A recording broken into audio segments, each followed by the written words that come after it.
The idea of Smart City Futures was we were trying to show how universities could work with the business and community in a powerful way. Universities have quite often been seen as almost adjuncts to what's happening in a city region. You know, they're in ivory towers doing their own thing. But increasingly, universities like Salford are really about engaging with the community, engaging with local business. And I have this idea of Salford being a university for a modern renaissance. I think business and the community ought to work together to have a renaissance with their universities driving at the helm. So Smart City Futures was our attempt to do this, and over the course of the last year we've had 40 projects showing how we created an impact in the city region. And today was the culmination when we got lots of people from the city and region in to talk with us about what they were doing. And we got People's Voice Media, the local community reporters group, filming everyone and creating copy for us for the final presentation. And can you talk through some of the achievements of Smart City? Yeah, let's talk about People's Voice Media. That was a project we worked up between Manchester Metropolitan and Salford University in working with People's Voice Media to develop a project called Reuters in the community. And in this we're trying to create 1,000 community reporters who will reach out into the community and be as professional as BBC presenters, but dealing with community interests. So they filmed all the events today, but they're now going out and filming in a very practical way. Let me think of some other events that we've been doing.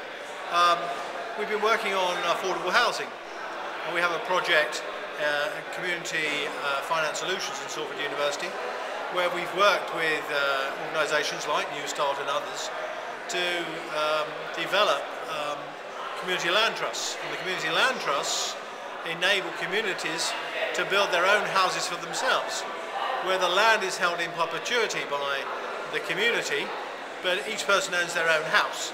So it stops all the gazumping and all this problems we've had with housing purchase. It's made a real difference because the houses are produced at affordable costs, and disadvantaged people have been able to buy into the market. So that's just two of the projects. Yeah. And how much further do you think this can go? What else do you think needs to happen to embed community engagement within universities? Well, we called today's event The New Conversation. And my big thing is about people can talk together if they learn how to talk together. To some degree, academics create private frames of reference to talk to each other. We have to learn a different set of frames of reference so we can have conversations with business and the community. A good academic ought to be able to explain themselves to anyone, and that's not always the case. They obfuscate, they create words that no one else understands, almost to protect themselves. And my bag is to get my academics to reach out meaningfully with a conversation that works. And I like to think during the course of today's event that we've had a new conversation. And so, quite unusually, in a university-based project, we've had probably 40% of the audience were from the community or local business. And at the end of the event, we gave prizes for 3 projects, community, business and university projects, to link together to turn them into a workable output and a workable outcome, and hopefully a real impact. So it's very exciting. You don't have a conference normally that ends with 4 projects being funded to the next level, and everyone's gone away buzzing. And as I'm talking to you now, this is at 5:30 after a 9 o'clock start.